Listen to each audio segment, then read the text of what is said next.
Hey, Robbie, All how right. are you? Howdy. I'm jumping on in. I'm going to do some interference. Let's go ahead and turn this off. Good Maybe. idea. All right, so you're watching. Everyone, thanks for tuning in. You're watching the TMI show. That's the Ted Manila. That's the Ted Manila Information Show with Ted Rall. That's me, and Manila Chan. That's not Robby West, who's sitting over to the left side of your screen. Manila is having some Rumble Studio glitches. We're trying to get her on right now and troubleshoot. Thank you, Robbie, for doing that. Of course. Um, And while we do that, I don't know if Manila can hear us. I think I see her. Manila, add yourself up to the screen, or maybe Robbie, you can do it. Yeah, I just added her. There she is. Manila, we see you. Can you hear us? Manila, Manila, Manila, we see you. She looks very confused, and her She's just. glasses look really big. They do, but they are cute, though. Yeah, they're not bad, but they're big. Yeah, I Well, mean, it's because she has those big Asian eyes. that's right. The big googly Asian, the famously googly Asian eyes. What's with it? With I mean, I guess I'm as the cartoonist here, I should know the answer to this. I don't understand why in manga, right, which is done by Japanese people originally, they all have giant eyes. Like, what's with that? It's because big eyes are less threatening. So the villain has small, narrow eyes, whereas the hero or the Mm, or the innocent, the goody two shoe person. mm. If you have big eyes, you're considered less threatening. Mm-hmm. Yep, yep. All right. Well, I don't know what we should do here. I mean, it's kind of hard Well, to do it without Manila. I mean, we have, but we kind of planned on her. Okay, what's well, she saying here? I think she needs to reboot her computer. Oh, I think she's not getting audio. Or you know what? I bet her tab is muted.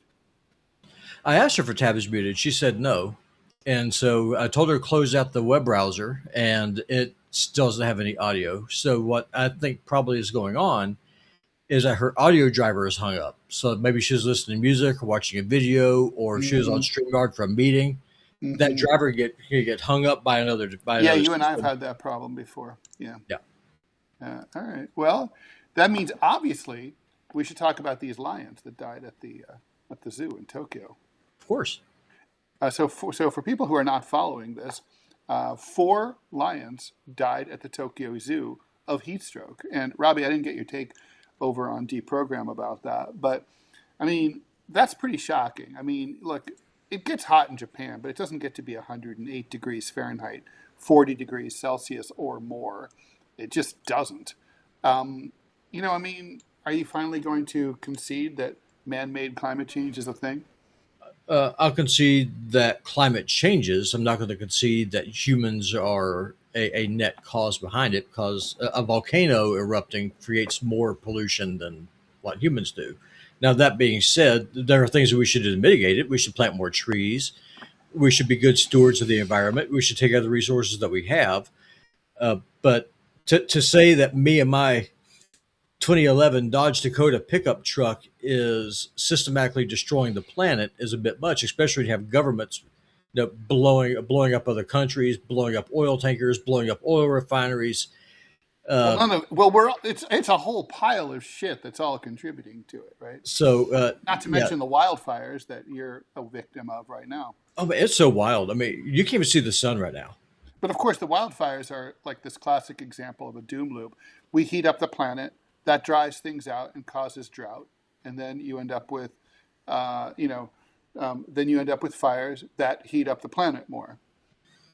Well, the best way to handle the forest fires, honestly, is with logging, going through and cutting down dead and dying trees, spacing them True, out. true, but that's very, very hard, right? I mean, It's not very what hard. It's a major industry. It's one of the biggest industries here in Montana, and lefty tree hugging environmentalists kill that industry. And now we have massive fires going on. The Bob Marshall, like, oh no, you can't cut down the sick trees. Instead, we're just going to let everything burn up instead. No, there's nothing hard about it. No, there are some problems that capitalism is able to solve. Cutting down dead yeah, trees is one of them. that's true. Capitalism isn't entirely useless, um, but it sets the basis for socialism and then communism. So for that reason, we like capitalism. Manila, what are you doing? Oh, it takes a long time to boot up a computer. Should we just start the show, or what Yeah, do you let's think? just do it. Let's just go because I mean, All no, right, no, listen. At the end of the day, while Manila is the face of the show, she's definitely the beauty. Uh, that's true. Yeah, it's certainly not me. we are perfectly capable of driving this ship into the iceberg ourselves. Okay, Manila rebooted, so we'll see her soon. All right, here we go. I'll go ahead and read story number one. Let's see. Let me see if I can even. No, I don't. I don't have access to.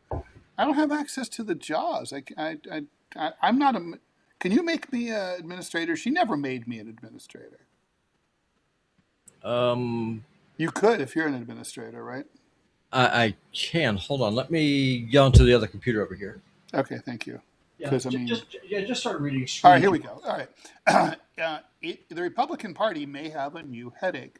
A weekend meeting between Tucker Carlson, former Representative Marjorie Taylor Greene, Representative Tom Massie, and several other anti Trump America First figures has sparked speculation that a new political movement, or maybe a third party, could well be taking shape.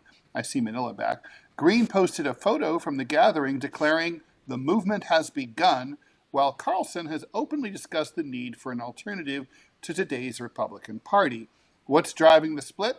Not taxes or immigration, it's foreign policy. Carlson, Greene, and Massie argue that Trump has drifted from America First by involving the U.S. in stupid wars, especially in Iran. Greene accuses Trump of betraying the movement that returned him to office, while Massie has broken with Trump over military intervention and spending. Whether this becomes a real political party is obviously a very open question. Launching a viable third party in the United States is notoriously hard. Every state has very different ballot access rules, fundraising is brutal, and the Electoral College strongly favors the two party system when you're talking about national presidential races. History is not encouraging. From Ross Perot's Reform Party in 1992 to the Libertarians and the Green Party, third parties have influenced elections far more than they've actually won. But I guess the big exception would be 1860. The people involved already command enormous online audiences. Carlson alone reaches millions through podcasts and social media. Massie and Greene have loyal grassroots followings. In today's political environment, influence no longer requires a TV network or even a party. The bigger question is whether this is the birth of a new party or simply leverage against the Republican establishment. If enough conservative voters conclude that Trump has abandoned America First, the movement could reshape GOP primaries even without fielding its own presidential candidate. For now, one thing is clear: the loudest fight on the right is no longer Republicans versus Democrats. It's MAGA versus MAGA. Yeah, for sure. I mean, we've been talking about this for a while. I mean, no, Trump blew up his coalition. This isn't a surprise. It's the Saeed effect going on the other side. Yeah, it certainly is. So yeah, I mean, it's interesting how analogous it is, right? I mean, so in both cases, you have in both the Democratic and Republican big tents, you have a corporatist center, so called. Although I wouldn't say that starting wars against anyone and everyone is necessarily a centrist or moderate policy. But anyway, these corporatists who are in bed with the Fortune 500 and with Israel and with the military-industrial complex, basically they think that their duty is just to start wars and collect money for their friends at the expense of the American people. Meanwhile, on the left side of the aisle for the Democrats, the progressives, the socialists, the DSA people, the commies, etc., those people, as well as the America First right, the OG MAGA people, populist right, who want to put the needs of the American people first, those people are splitting off, and that's where all the energy is in both parties. And so it's ironic because you have all the ideas and dynamism coming from the people who are not allowed to drive the car. So basically, it's like dead grandpa is running things, and like the kid who's fully caffeinated and ready to go is not being allowed to to take the wheel. It's really frustrating. on both sides. I mean, okay, let's talk about this particular confab though. Um, look, the movement has begun. Like that's a tweet, okay? Like whatever. The question is, do you think that a third party is in the works from the likes of these guys, or that they're up to something else? And that's part question number one. And question number two is, as a OG America Firster, Robby, do you believe that a third party is what's needed for people who share your politics? We have a parliamentary system, first and foremost. The two-party system's got to be replaced. I mean, that's what has to happen. Now, are the America Firster people like Tucker Carlson? You could make the case maybe for Candace Owens, Dave Smith, these other people. Will they form a third party? I don't know. I think that for that to happen is that you would have to have enough overlap between the populist left and the populist right to be able to make a difference. And the right wingers by themselves, you're not going to have enough power to do it. It will involve both wings coming together and saying nuts to the establishment, working together and agree to settle their issues later on. The question is can the left and the right do that with both sides willing to compromise on things that they must have for their respective parts? Immigration is going to be a key part of that conversation. Will the populist left get behind the populist right on immigration? If they do, it's viable. If they won't, I think it's possible because the thing is that the big push for open borders didn't come from the far left. The far left always wanted walls and controlled borders and wanted to protect American jobs. That's where you can look up. I'm far left. You can look at columns that I wrote 15 years ago calling for a border wall. So that's not. I don't think that's a gap. I guess from a practical point of view, probably because there are meaningful differences, obviously, between the far left and the far right. To use this shorthand, a single party, a uniform populist party where we bury our left versus right differences would not last long and would likely split. And probably the smart move would be to have two new parties, one for the populist left, one for the populist right, where in a parliamentary system, they were able to form coalitions and come together the way, that's how parliamentary systems work overseas, and be able to vote on things like immigration policy, and jobs and so on, and protecting workers, and be able to form alliances as needed in order to get things done over the heads of the corporatists. Yeah, that'd be the only way it could work, I think. Is agree to work together whenever you can.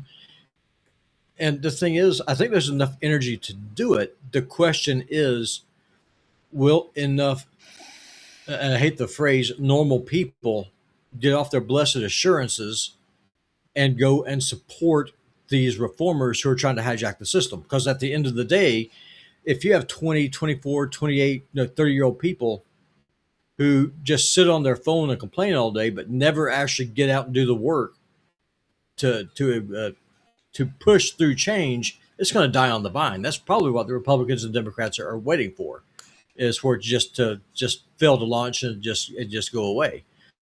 If people are motivated, if people realize that self-governance requires work, and that means you have to be an active participant and not just a spectator, we could have real reform. But that's what it's going to take. Yeah, I would agree with that. Hey, so Robby, do you have access to the elements? Like could you shut down the stream if you had to? Yeah, I can kill it. Okay, so were you able to add me as an administrator? You are an administrator. Oh, that's really weird. I still don't see that stuff. Yeah, I don't have the jaws either here on my side either. I see Manila coming up here. All right. So, do you want to read the next story? I don't have it pulled up. Oh, okay, I'll do it, or I can do it. Okay. I was woefully unprepared. Oh, hold on. I might have the jaws. We have a comment here, though. I do have the jaws. You've got the power. I do. I just appropriated the Asian. And there we go. All right, we have a comment from P.W. Walker and a donation. Thank you, P.W. Trump is truly the Obama of the right. I've been saying this since 2019. Both campaigned on hope and change, failed to deliver, then sent minions online to blame everyone but their fearless leader. Yeah, I agree. Yeah. And in fairness, I mean, the Republicans do the same thing. You always have fear of the other. And I know it's going to sound crazy coming from me because I am vehemently like close the borders and pro mass deportation. But that's not because I'm afraid of the immigrant. I understand why they're here. Mm. Listen, if I was a Mexican or an El Salvadoran or something, you can bet your butt I'd be doing my best to get here. I blame my leaders for doing this because they're not doing it for the benefit of the American people at large. They're doing this stuff to enrich the oligarch class, the Epstein class that runs the country. That's what it is. And so it's not a racial thing for me. It's a class and economics thing. If work doesn't pay what it did, then how could you possibly, like to your point, you said Japan is imploding because they don't have any place to get married and screw and have kids.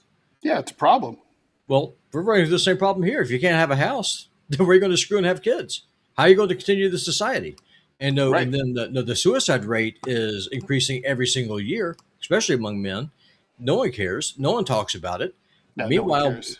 the answer from Elon Musk and Vivek Ramaswamy and the Republicans and the Democrats is just like, oh, more immigration. That's a good thing. No, it's not. If your society is literally killing itself, that's not a good thing.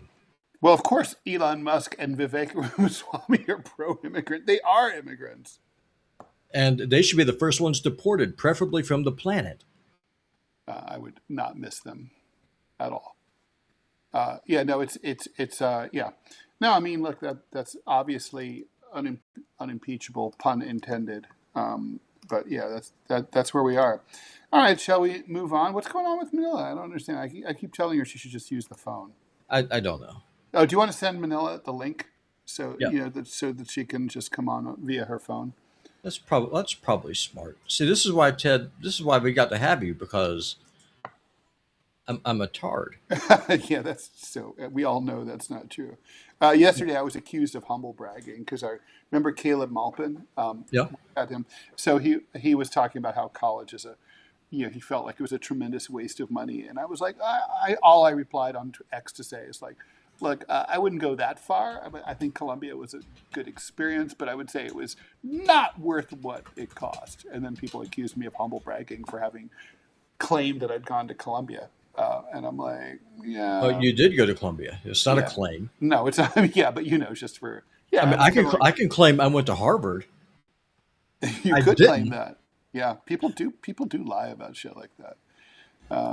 But and nobody usually checks. Especially nowadays, we live in an era where nobody puts their diplomas up on their wall unless they're gay.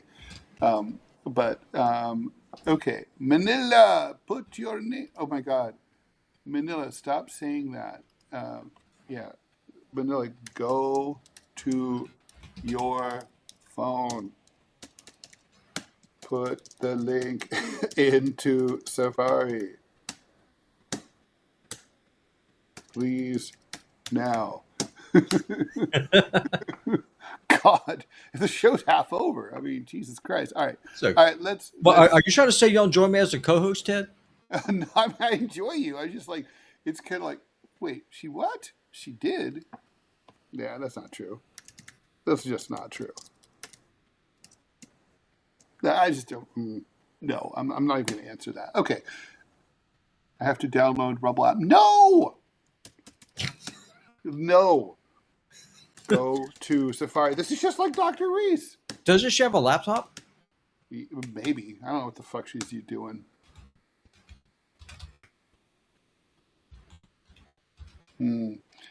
She's claiming that Safari is not letting her use the link without the Rumble app.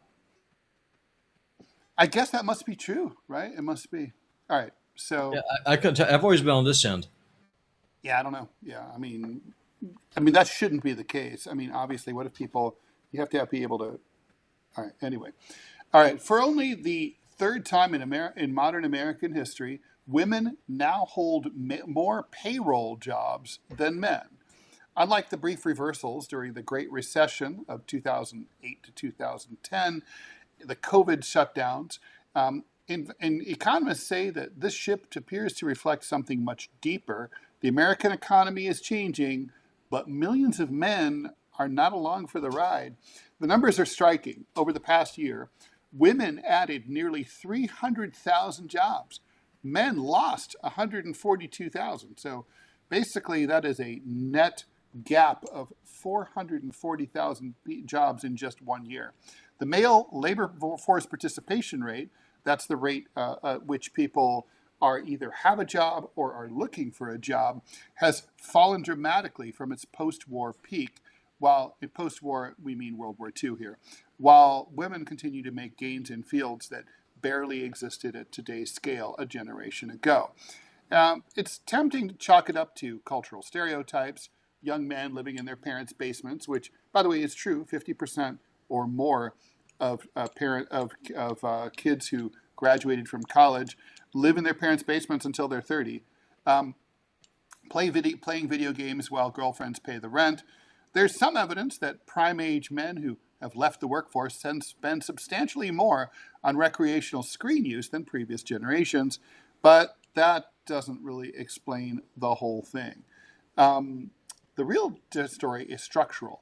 America no longer runs on steel mills and assembly lines. The fastest growing industries are healthcare, elder care, education, social assistance, and professional services, occupations that are pink-collared ghettos where women have been historically overrepresented.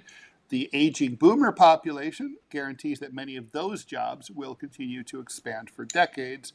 At the same time, many of the sectors that used to offer stable careers for dudes, manufacturing, technology, finance, transportation, media, have either gotten automated, outsourced, or slowed their hiring. The economy increasingly rewards interpersonal skills. What are you saying? Us guys aren't interpersonal? Caregiving. You're saying we're not caring? And advanced credentials over physical labor. Education has widened the divide. Women now earn most bachelor's and graduate degrees in the U.S., giving them an advantage entering many of the professions driving today's economy. Meanwhile, young men are enrolling in and completing college at lower rates than women, shrinking their pipeline into high-growth careers. So it's not necessarily that women have won the workplace. Women still earn less on average than dudes, remain underrepresented in the C-suite, and continue to shoulder a disproportionate share of caregiving responsibilities at home. Women are becoming more numerous in the workforce, but they're not really getting more of the money in a very big way. So the question is, what happens in a country where a growing number of working age guys simply can't work? Economists have long warned about the rise of men without work, not to be confused with the 1980s band Men Without Hats, prime age men who are neither employed nor actively seeking employment. While retirees account for a lot of the nation's growing population outside the workforce, millions of working age guys have also disappeared from the employment rolls, raising concerns that the issue is social as much as economic. So the real question, though, is whether America is preparing workers, especially young men, for an economy that's very different from the one that their dads went into. The jobs of the future reward empathy as much as efficiency, communication as much as technical ability, and lifelong adaptation over lifelong specialization. And so, yeah, these are big structural problems. And this society is not set up to deal with them. Yeah, well, that society's collapse. I mean, honestly, that's what it is. It's men need to have something to do. Men need to have work, and if they don't have that, then they get depressed and they off themselves, or they get violent and start breaking things. It's one of those two things. That's the story of humanity in a nutshell. Yep. Men got to have a mission. It's how we're built. I mean, yep, we do.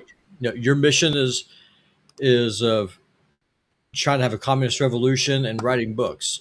Mine is writing an AI and producing shows while doing a gaming channel, which is quite fun. But at the end of the day, though, I mean, you got to have something to do. You do. And the problem is, I don't know how you solve this because if you have men and women competing against each other, and then you have a growing segment in each of those two spheres, you have women say, I don't need no man. And then you have men saying, I don't want to get married. Screw those women. That is a bigger structural problem than racism, than class inequality, than anything else, because that is foundational. That is the foundation. It is foundational. And then once that breaks It's apart, also bizarre. yeah, it is. It sucks. And I don't know what the fix is. Because you have the Andrew Tates on one side, just like, oh, be a macho man. But what his idea of a macho man is very different than mine. Like, the guy's he's a pimp of the highest order who, frankly, should honestly be. I'm generally opposed to prison. He's one guy who I think should spend the rest of his mortal days in one. I don't think there's any doubt about that. Yeah, that is where he belongs. There's no question. Yeah. And then, but then what you do on the other side of the aisle, like you have the rabid feminists who say that women can do everything that men can do. I don't need men. It's about women's liberation. Do whatever I want to do. Men are the enemy. I don't know how you fix this. I think this is, yeah, I mean, I think you would need a radical, I mean, okay, you might, I've always thought that we needed a revolution in order to make society more equal. But we might just need a revolution just to make society make more sense, just because we're going to need a new system that can, we're basically, people are paying attention to the real problems we have in some kind of intelligent way, which we currently don't have. I mean, I guess what I'm trying to say is it might not be as important to have a left-wing revolution as it is important just to throw out the existing system because it's so incompetent and dysfunctional that there's literally no one trying to figure out these giant structural problems like this. It's not even a question of a society having the wrong priorities, which of course it does. It's a society that literally doesn't even do the base. I mean, what is a political system supposed to do? It's supposed to be like a society has a set of concerns that it elects elected representatives to address and try to resolve. And also a political class that anticipates new problems and recognizes problems that already exist that may or may not have come to the attention of the population at large, and also try to figure out how to resolve those using the communal resources that are available to something as big as the government, but are not available to even big corporations or much less to individuals. And I don't think that, we don't have that system. We have a system where literally they don't even talk about the shit that matters. So, of course, obviously, it's never going to get resolved. I mean, it's not going to get resolved unless it gets resolved, I don't know, accidentally, like taking a wrong turn off the freeway. It's just not going to happen. I mean, the only way I can think of we could fix this, Ted, is by putting such a premium on college and bring back vocational schools. And that means you're going to have jobs for those workers because not everybody's going to be a plumber or an electrician or a mechanic. No. We've got to restore manufacturing. We've got to bring back we've got to bring the jobs back. Well, or we just have to bring back something that has the same effect as those manufacturing jobs have. Well, what would that be? Because even if you gave people, it could be UBI. Well, UBI doesn't solve the problem about men still needing something to do because True. Idle men do stupid things. But a UBI, let's say you got a UBI, and let's say it was like good. Let's say you and I both got like, I don't know, $75,000 a year from the federal government, right? I don't know about you, but if I had nothing better to do, I would definitely, my little monkey brain would be thinking of like new businesses to start, new art projects, new this, new that. And I'm pretty sure you're the same. You wouldn't just be sitting at home with your thumb up your ass. You're a busy, ambitious dude, and you wouldn't just be watching TV. You'd be bored doing that. So, I mean, you know what I mean? Like, I think a lot of Americans, it would feed entrepreneurship if they had that that ability to pay their bills and maybe even save a little bit and capitalize a new business. Yeah, well, I mean, in a way, I mean, the call to action that we got people doing, going through, watching the playlist and stuff, is a UBI. True. No, now I've True, thought about true. that. By the way, just a reminder to just remind everyone what we're talking about there. Well, let's see if Manila is able to talk. Manila, can you hear us? I can finally hear you. Yeah! Huzzah! Success! We got the host back. Robby fixed it. How did he fix it? Was it like with you doing dumb girl things? No. Ted. I was doing dumb Ted things, how you always lose audio and Well, that's when I'm like a technologically trans. Yes. However, I'm trying to correct one thing. I could hear you guys. I guess you can see me? Yeah, we Right? see it. Yeah, it's just the banner is up on the washboard, but no, we're all on the screen. We can see each other, and people on the stream can see us too. So Robby fixed it, sent me a whole step-by-step, check this, check that, check that, check that. What did it turn out to be, out of curiosity? I don't know where, at what point, Oh, Jesus. but it started sending the audio to my microphone. Ah. Yeah, that happens. Yeah. Because what'll happen is that if you have a USB microphone, Do you? then sometime if you're using a Bluetooth headset, then sometimes what'll happen is that the Bluetooth will drop off and it routes everything through the mic. It sent everything to the microphone. I never would have thought to check there if Was the Robby mic didn't. off? No, the mic was on. But Well, that's the problem, yeah. but I don't have headsets connected to it. So if Robby hadn't sent me check this, check this, check this, I wouldn't have fixed it. So I don't actually know where you guys are at on anything. So Well, we because I haven't been able to hear. We basically killed the first two stories, so you're in time to read story number 3. Yeah, You killed the first two. we did. Well, we're 38 minutes into the show. We get stuff done. Yeah. Well, right now we're talking about Putinbot Gaming and how Robby has a UBI going on. Yeah, Robby, why don't you tell everyone about Putinbot Gaming again, and then we'll go straight into Diet Coke.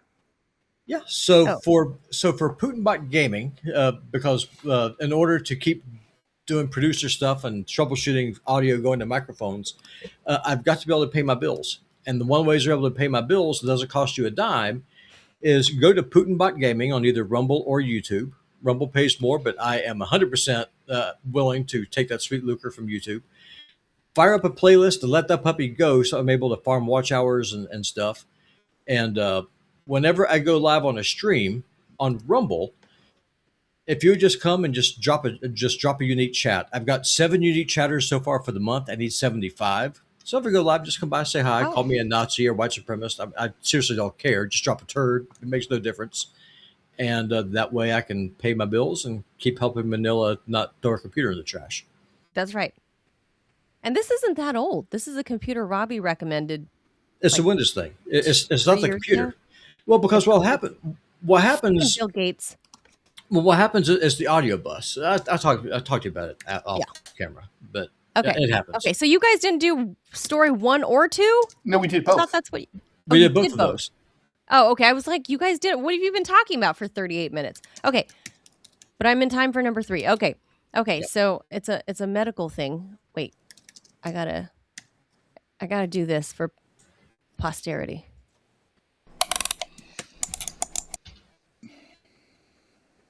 Did that work, Robby? It did. It worked. Just make sure that you click it off. I did. And did you guys already address their bikes a lot? No. No, it just came through. So Sir Bikes a lot. Thank you for the $2. A UBI would work properly, he says, if it's double for those who have a job or perform volunteer work. Why do you think the Epstein class wants to launch a ground invasion of Iran? See, I missed all of that conversation, so I don't know what to say about that. But well, all I can say is that Robby and I were fucking brilliant, and I can't believe you missed it. Ted was brilliant. I was just along my microphone heard it all. I was troubleshooting, so yeah, my microphone heard it all. Ted, was seriously jealous. Yeah. All right, so medical stuff. For decades, parents have warned children that soda could eat through their stomach lining, dissolve their teeth, and possibly strip paint off a Buick, which is actually very true because I've seen videos like in real time of people cleaning toilets with Coca-Cola. Just saying. And in the Deep South, they cook with it, right? There's all kinds of stuff you can do with Mhm. Coke. So it turns out dissolving things is exactly why doctors prescribed it. A 63-year-old Massachusetts woman went to the hospital after about a month of nausea, vomiting, poor appetite, and burning abdominal pain. Initial scans Sounds showed she had material sitting in her stomach, but doctors needed a closer look. So they performed an upper endoscopy. That's even more fun. Guiding a camera through her mouth into her stomach. There, in full gastrointestinal glory, was a large gastric bezoar, a tightly packed mass of partially digested food that had Ew. essentially taken up residence without paying rent. Ew, Bezoars- a bezoar. I thought A that was sounds like an alien creature from a sci-fi Bezoar. movie. Yeah. Bezoars are genuinely rare. They're found in fewer than 0.5% of upper gastrointestinal endoscopies. And That may means never be found in me is all I ask. God. I don't That ask means- God for much, but I'm going to ask for that. Not- yeah. for that, don't have impacted food. Yeah, please. That means even the most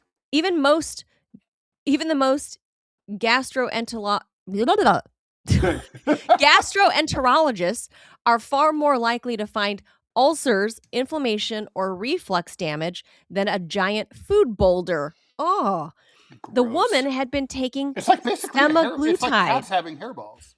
Yes. So the woman had been using semaglutides, the active ingredient used in GLP-1 drugs such as Ozempic and Wegovy. These Huh. medications slow gastric emptying, helping people feel fuller longer. Maybe in they just feel unusual- fuller because they have a bezoar. Well, no, that's because they're not digesting their food. That's what these They just have these a giant GLP-1s. like hairball in their tums. The food just doesn't get digested, so that's what makes them not hungry. Disgusting.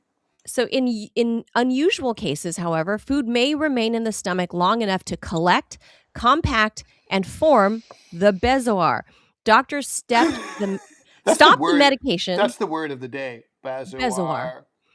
Doctors stopped that medication and considered how to remove the mass. Surgery and endoscopy breakup are options, but physicians often try to dissolve food-based bezoars chemically. Enter the Diet Coke. Because the patient had diabetes, doctors chose sugar-free cola. So Diet Coke. The usual reported treatment can involve as much as 3 liters in the course of 12 hours, but because she disliked carbonated drinks, What? she received. I know who dislikes I've carbonated never drinks. met anyone who dislikes carbonated drinks. Everybody likes carbonated drink. Okay, but whatever. This is part of why she had the bezoar. She received a prescription for only 1.5 liters. By the second day, Wait. So you're telling me like the doctor prescribes something, but because you don't think it's tasty, they're like, you can get that by 50%. I hate carbonated drinks. It's cool. Yeah. Like, So the I don't doctor's really- like, how about okay. if I'm like, I don't really care for chemotherapy. Oh, can I have halvesies? Sure.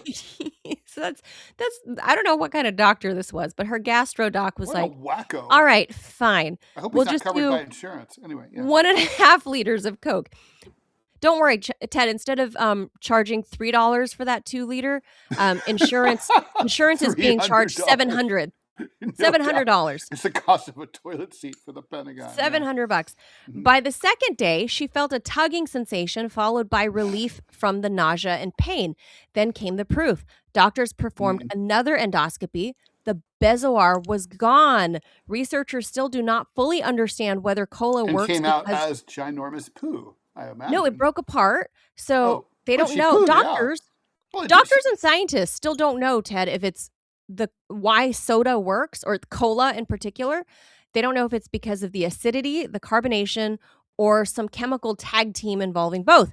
But case reports have documented its use for years as an inexpensive, relatively low-risk first-line treatment for certain plant-based bezoars. This does not mean Diet Coke is a home remedy for Bezoar. stomach pain. A bezoar must be properly diagnosed and severe cases can cause bleeding, obstruction, or even perforation. But the irony is magnificent. The one time that soda legitimately dissolved something inside a human stomach, the doctors considered that excellent news. So usually it has like the opposite effect, right? Is like you drink soda and it literally get bloated, and it gives you the diabetes that she had. I mean, she Uh-huh. was an overweight lady. She lost like 40 pounds, I guess, in the, I don't know, last several months. The GLPs are, I guess, working at some point. Yeah. Right, except it impacted the food. So, like, this is, I feel like it's every week, Ted, we're finding out new bizarre side effects of like Ozempic. Oh, Right? totally. Like, yeah. oh my Well, God, what do you yesterday want? we're You had talking this thing about that the nobody plastic used, surgery. and now suddenly tens of millions of Americans are on it. So of course we're learning all sorts of weird shit. But like, what the fuck?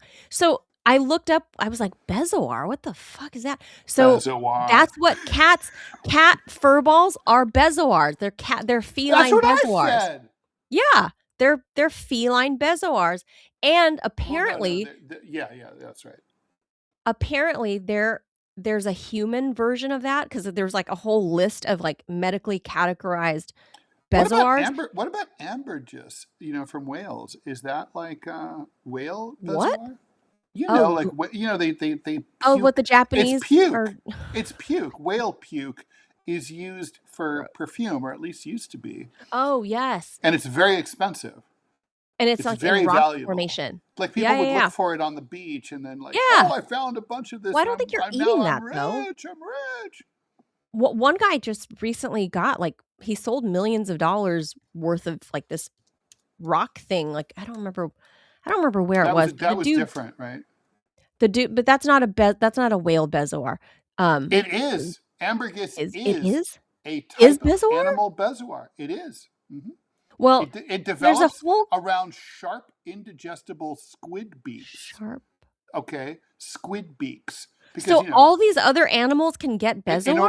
It's in order to protect the whale's gut. So in other words, it eats a giant squid. The squid beak is pointy, so you can't have that. Whale's a mammal, so if it goes through their digestive tract, it could pierce or it could perforate their intestine and kill them from internal bleeding. Oh God! So the bezoar forms around it, kind of like sand around a pearl, and it allows the whale to pass the beak of the sperm whale check this out. Yeah, that's cool. Check this out. Under like human bezoar conditions, one of the known documented things is, I forget the scientific name for it, but it's a hair bezoar specific to people that have that weird fetish. No, it's not a fetish. A weird what do we call it? They have that weird proclivity to eating their own hair. Oh, is that coprophagia? That's eating dirt, I think. Yeah, I think that's dirt. But there's a hair one. So apparently gastroenterologists, I don't know what I was reading about, like some gastroenterology magazine online. Gastroenterology. Gastro Today. Yeah, exactly. Yeah, Gastro Month. I read Gastro Today. And this week in gassy news. And there's a whole subsection about people with like the mental health issues about eating their own hair, and they form human versions of cat fur balls or hair balls. Mm-hmm. So anyway, this woman, I know it says that it's 0.5% of gastros will find a bezoar in a patient's stomach, but I think with this rapid rise in usage of Ozempic and Wegovy and all these GLP-1s, I think you're going to see more of these bezoars. I'd never heard of this before until yesterday. I went, oh God, that's disgusting. Just a ball of impacted hard food in your stomach. And the woman waited a whole month? I don't know anything about bezoars, but I do have good news for us. Let's hear right now, we are number 11 on Rumble in politics. Nice. Ooh. We are there. And this is the 4th of the month, and we are at 43 of our 75 unique chatters. So More unique chats, please. Don't What? lurk in the background. Please drop us a poop emoji or Please. call Robby a Nazi. It's all fun and games. Or a communist. Call him a communist. Or that. Yeah, or that. Or that. a deacon at my church called me a communist on Sunday. You should thank him. That's a compliment. Well, it's just like it's on whatever. It's funny. Robby, have you in your years of working at the hospital, did you ever see a patient case of a bezoar? Not that I can recall. So maybe it is super rare. Well, Considering- obviously, it's nothing. I mean, we're pretty well read, and we, follow a lot Yeah. of news, and we've never heard of this. So never yeah, heard of it's that. clearly rare.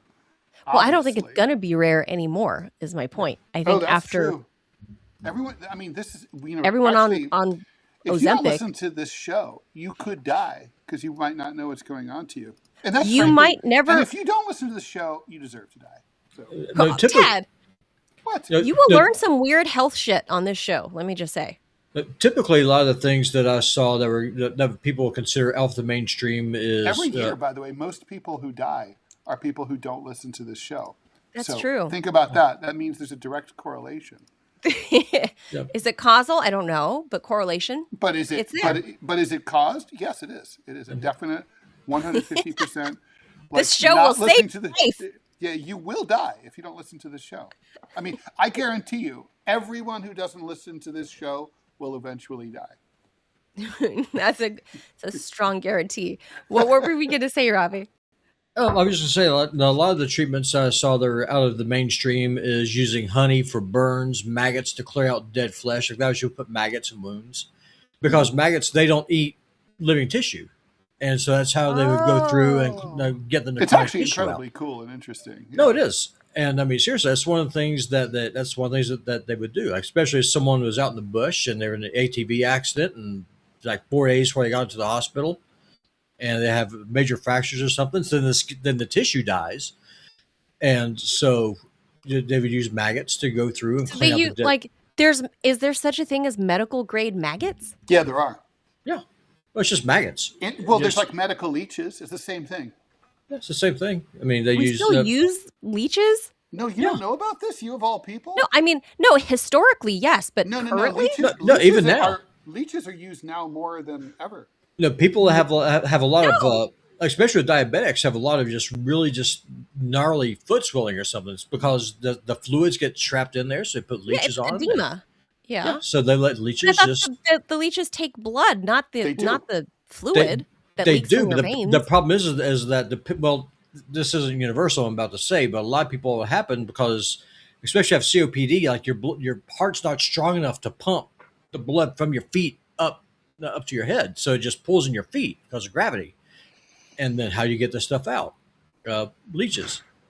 That's how they do it. And then you get a $7,000 medical bill for leech Yes. therapy. Right. Yes, you do. Yeah. So in this case, I But I guess really the am leeches curious. are relatively. It's really it's like surgery. It's relatively painless. No, there's no pain. I'm really curious as to did the doctor actually prescribe write on a prescription pad to be like 4 liters of Diet Coke? Probably. Because you got to have an order. Well, you got to have an order. I mean, everything has to be written down. It's just like, with the burn victims that I would see, is that they would say, use localized honey, and they would just put the honey over the burns because honey is a natural antiseptic. People don't realize that. But that even Especially when the Seriously? bees come and sting you. so, you really think the doctor wrote on a script Diet Coke 100%. Yeah. Guarantee it. They have to. 100%. Everything and has it to be goes in written your down. file? Yeah. That's what the mode Yeah. that they tried to cure you Yeah. with. Yeah. Honest to God, that's what they do. It's just like, if you get ibuprofen, they write down ibuprofen or acetaminophen or whatever. Tylenol or whatever. Yeah, I mean, Diet Coke. Listen, if you have corrosion on your on the connectors of your battery, the best thing to use is a toothbrush and some Coke. Just pour some Coke on it. Use a toothbrush. Yeah, just brush it off. It's the same. It's the same concept. This is wild. It's the same Hey, thing. so Stormborn says, I use medical grade honey for my patients' wounds. Yeah, honey. Well, Dr. Reese is big on that. I learned all about the honey stuff from Dr. Reese. Manuka honey, he says, because he went to, I don't know, graduate school or postdoctoral in Australia, and so I guess they have like the supremest of honey in Australia. The bees down there are apparently top notch. That's because they go counterclockwise. That's it. All right, one last quick one. I have something to say about this story, Ted. I read it the other day, and well, I should certainly hope so. You should have something to say about every story. I mean, I do. It is a radio show, sort of. Podcast, Ted. It's a podcast. The kids call it a podcast. I know. That's what they call it. Although it's so legacy, Manila. You know, we don't have iPods anymore. Or we actually don't like tape on videotape anymore either. Right, that's true. But we still say tape. And we still dial someone. iPods are coming back though. And the whole retro craze, iPods are making a comeback. True. And Creative Labs is actually starting to come out with their own MP3 player because I have my old iPod. And having this isn't enough. I could sell it for $700 or $800. Yeah, it's a collector's item. Mm-hmm. It's well, because the thing is, it's not just the nostalgia. It has more space on it, if you have a big one, which I did, than your phone does for music. One. So if you're like me and you have a lot of music. Oh, geez, Ted. Or, you know. Then, and your records, yeah. Yeah, then you need to, Then you need a big iPod. Now, Ted has been to my apartment, and he can tell you, I don't have much in the way of records. Like I have exactly 0, but I've got 4 bookshelves just groaning with books. Yeah, that makes sense.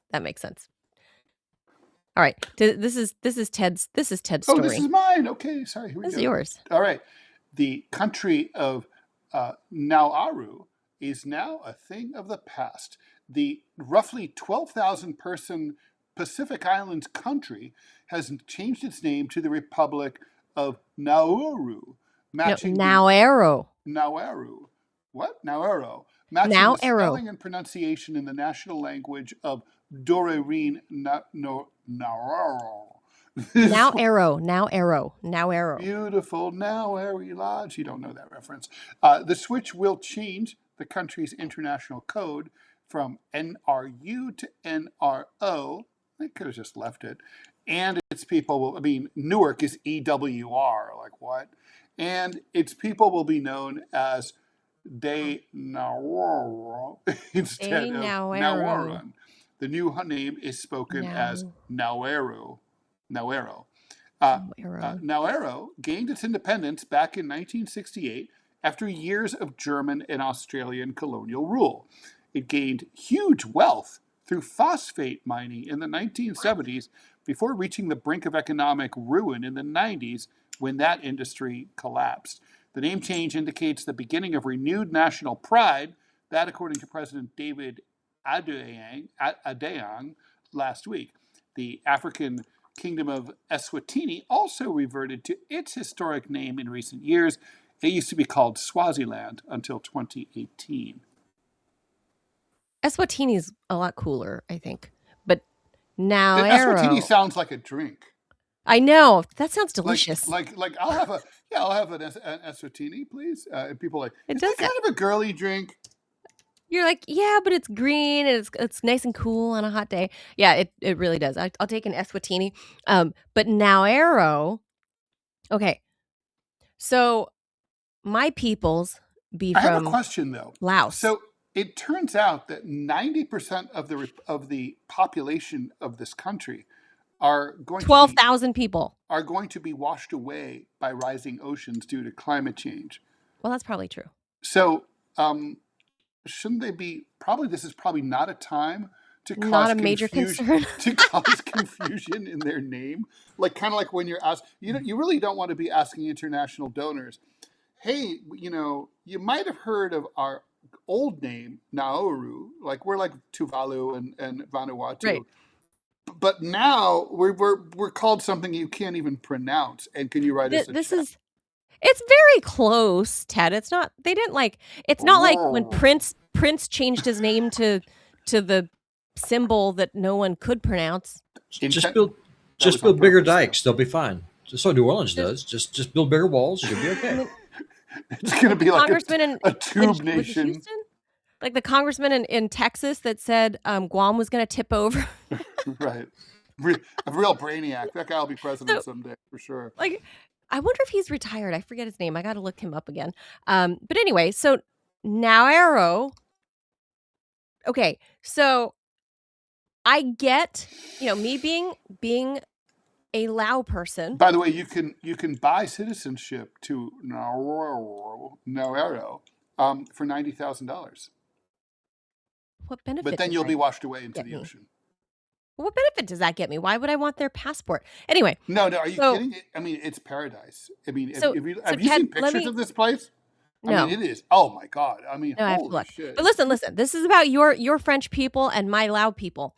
So it was the 7 kingdoms of the Lao people, right? When France decided to come in, in the 1800s or whatever, and was like, oh, we will make you a colony. But it's, it was historically it was a fractured multiple kingdoms. So when the French translated, they meant the Laos, right? Like plural. The S at the end of Laos is actually Laos as in plural. More than one Lao. Yeah. Right. Because there was like 7 kingdoms of Laos.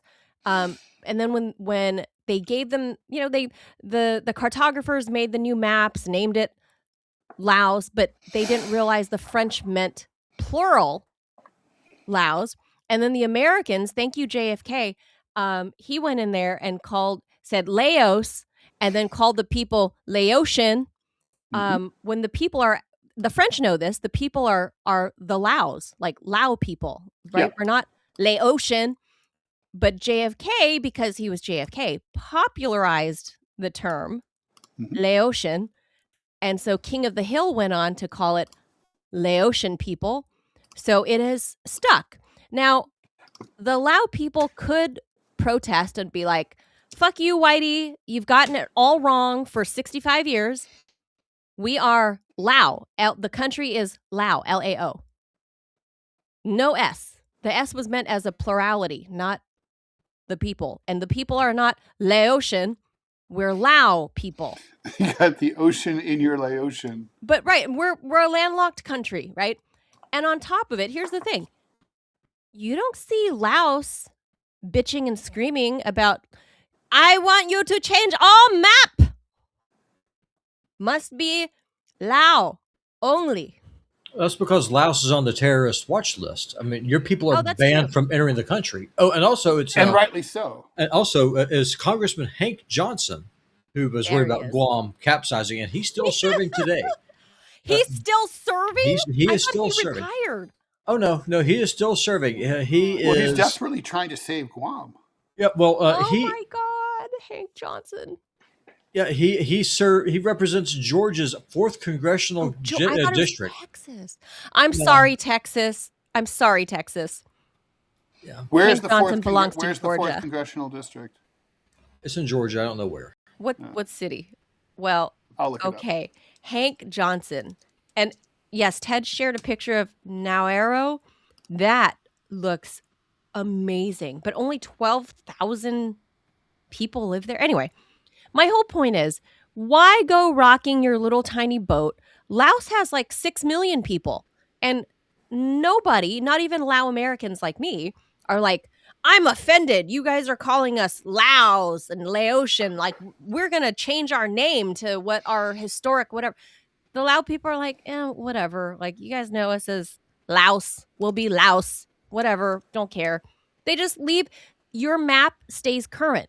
I don't collect many things. And I wouldn't even say I have a collection of maps, but I like old globes and those old, you remember those old maps that were like plastered on a big board that you'd see in school or college? Oh yeah, the pull down ones.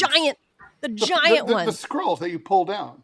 No. The big hard ones under epoxy, like a wooden one, that are like really nice and glossy, like real pretty, big, like wall size. We didn't have. You didn't have those? Oh, no. You had a even poorer school than me, Ted. Oh, that would not surprise me. We had a nice big epoxy. Anyway, I found one at a yard sale, and it was probably from like the 1980s. and I got it for like $2 or something. I like the old pull down ones, especially if it's a map that's like where Yeah. things have changed, like the Soviet Old Union. lines. Yeah. Yes. So for posterity, if I find cool like old maps or globes or whatever, I like to pick them up. Like if I see them at a yard sale or whatever, I'll pull over and go get a map or a globe or something from somebody's estate sale. And obviously it says Nauru, the old name, because I looked at the ones I have upstairs and I went, oh, so that's okay. Why change it is my point. I get that it's like your language or whatever, but like, why? Like, why? Same argument, Robby. You've defended this many times around where I live, like people protesting the Jefferson Davis Highway, US 1. They want to change it to, I don't know, God knows what. They hate Clovis International Parkway. They hate Robert E. Lee Rec Center. It's called something else now. Like why can't they just leave names alone? I'm on the camp of leave names alone. Just leave it. Because you're not woke. I mean, honestly, that's what it is. I mean, come on, if it was Hitler Road, you'd advocate changing it. Why would I? No, I wouldn't. Absolutely not. Because that strikes up a conversation. Or how about Death to the Jews Parkway? Well, I mean, considering the fact they're all about genociding the Palestinians and stuff. Or how about Death to the Palestinians Parkway? That's in Jerusalem right now. I mean, Ben Gavir for his birthday party, his wife gave him a cake with a noose on it. So yeah, he's a lovely fellow. No, so if that's going to be your moral standing of peak behavior, I get to have my Hitler Road. But the Now Arrow people are saying like we don't want colonial master names, so we want to change it to our language. Great, then they can get away with all the colonial power plants. I believe you can call anything that countries should be able to call themselves anything they want. Everybody dutifully followed along as the Congo became Zaire, became just Congo again. Everyone followed dutifully along from Cambodia to Kampuchea, back to Cambodia. Everyone, somehow we will not follow dutifully along to allow Burma, which changed Czechoslovakia Myanmar in 1980, but somehow we won't admit that. Yeah, Czechoslovakia is now Czechia.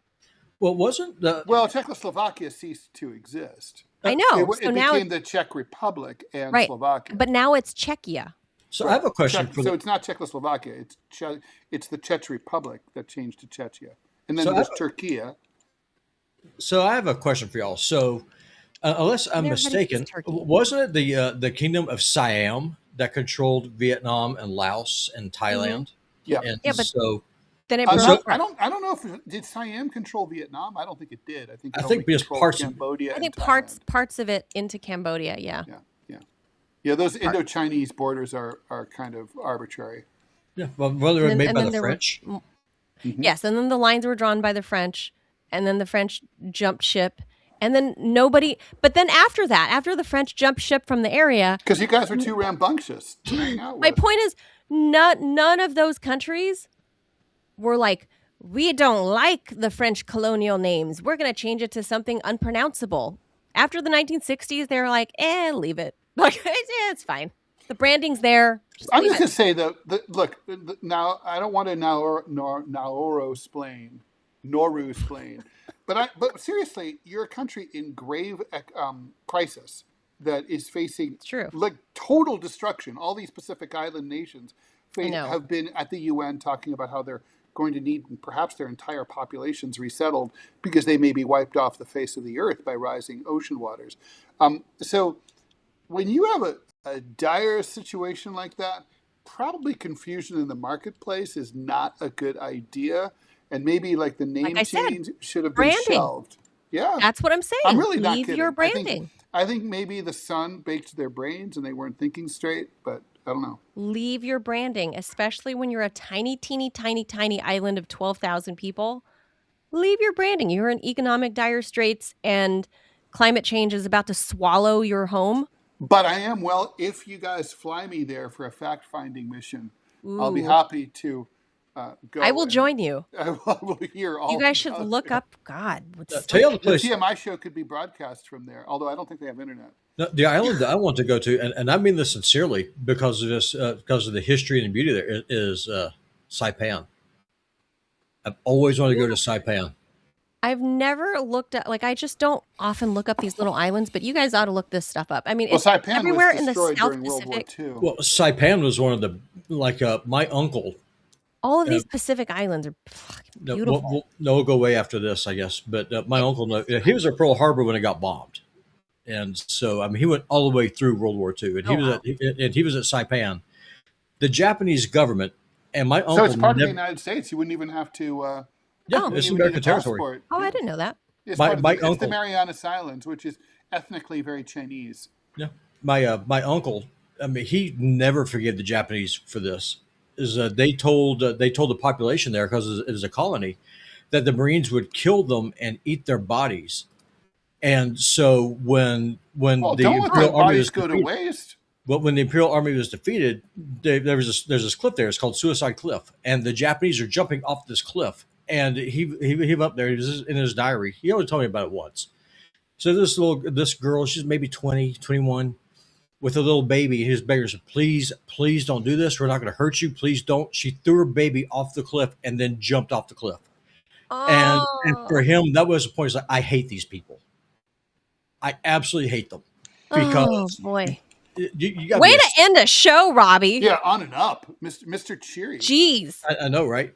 But I mean, just to go there and just see the history and stuff, and then see how much has By the way, changed. the Northern Marianas Islands is where there's a lot of sweatshops. So often when you go to like the Gap or Old Navy and your T-shirt is like $19, and you're like, that's so great, it's $19, and it's made in America with a U.S. flag on the label. Yeah, technically, Marianas Islands. yep. Oh. Yeah, I just prefer like my human exploitation to be direct and be like, made in Vietnam by tiny little 9-year-old fingers. Just be honest about it. All right. Did Ted freeze? Ted is frozen. He's just froze. there, just gazing off into space. It's amazing. All right, with that, we'll end it there. Let me find us a little gamer to raid, and then we'll go away. And then I'll end it there. And I'll see if I can help you with Dr. Reese. Yeah, we got to call Dr. Reese in just a minute. Yeah, I'll have to fix his problem. I'll Robby's troubleshooting everyone's Rumble Studio problems. I have to talk to Susie first, and then once I get done, I'll reach out to you and let you know, and then we will see about getting him put together. So let's see here. Ted be frozen there. At least it's a good shot. Just pick one at random, Robby. Let's make someone's day.